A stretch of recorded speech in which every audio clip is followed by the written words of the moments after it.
Summer Kingprotea is a challenge quest DPS that can create her pseudo anti-anyone MP. She has strong crit potential, multiple gimmick counters, massive cell buffs, and a unique target capture mechanic that lets her MP deal super effective damage against enemies she marks herself. But unlike a normal trait MP, Kingprotea has to apply that trait for her normal attacks first, and that one requirement basically defines both her biggest strength and her biggest weakness. Starting with skill 1, Kingprotea gets a 50% battery, 30% attack up, 5000 max HP boost, plus separate 30% special damage against good and evil enemies for 3 turns. The offensive buffs aren't ridiculous, but good and evil coverage works against massive number of servants, while the 50% battery gives her plenty of flexibility for both CEs and supports. Skill 2 gives 30% buster up, 50% crit damage and sure hit for 3 turns. More importantly, her normal attacks will be able to remove one enemy buff and apply target capture for 3 turns, which is very important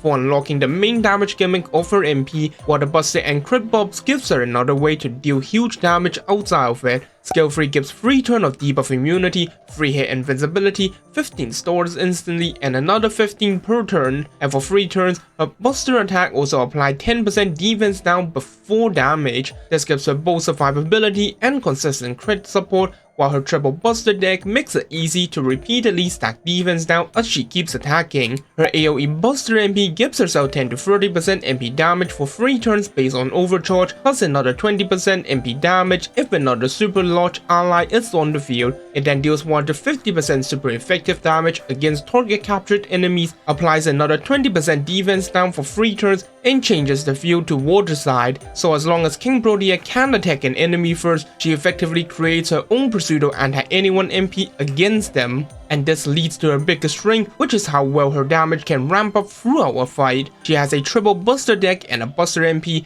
Every buster attack can apply 10% defense down before damage, while MP applies another 20% defense down. Repeated MPs also stack her 3-turn MP damage buff, so Kingprotea can continually apply target capture, stack defense down, and make her later attacks increasingly threatening. And her crit package works perfectly with this. She already has 58% crit damage between skill 2 and independent action. Skill 3 gives another 15 stores per turn, while her passive adds 3 more store normally, or 5 after her MP creates water side. She also has a passive that increases buster store gather rate, so her kit encourages you to keep using her card. That's particularly useful in challenge quests because she is also extremely self-sufficient defensively. 3 hit invincibility, 5000 max HP boost, 3-turn debuff immunity, and 25% passive debuff resistance gives her strong survivability. Normal attacks can remove enemy buffs while skill 2 is active, so she brings damage, survival,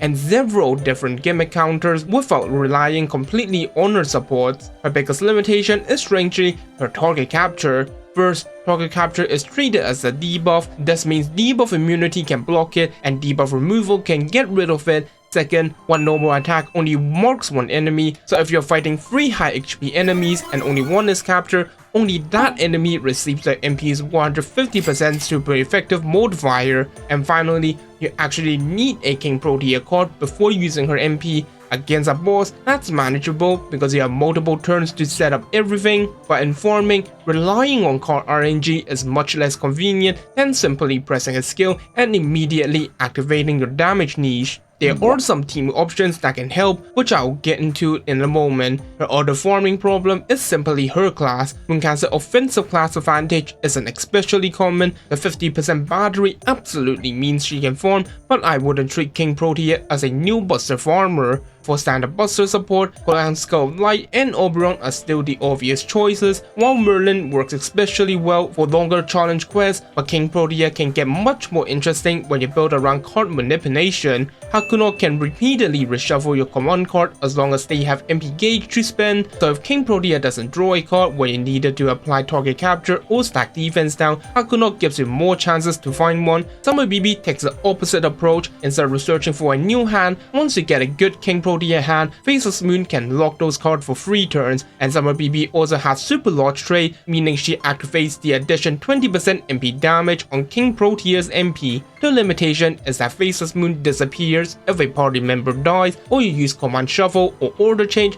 so her setup becomes less flexible than Hakuno. For a more conventional challenge quest support, Summer Tiamat is a decent choice. She provides party MP support, stores, crit damage, overcharge, and multiple defensive utilities. Her MP can also provide massive additional crit damage, and because Summer Tiamat has Super Large Trade, she activates King Protea's extra 20% MP damage as well. Overall, Summer Kingprotea is a self-sufficient challenge quest DPS that can also farm when needed. She can repeatedly stack defense down for increasingly strong buster crit while applying target capture to create a super effective MP against almost enemies she can successfully mark.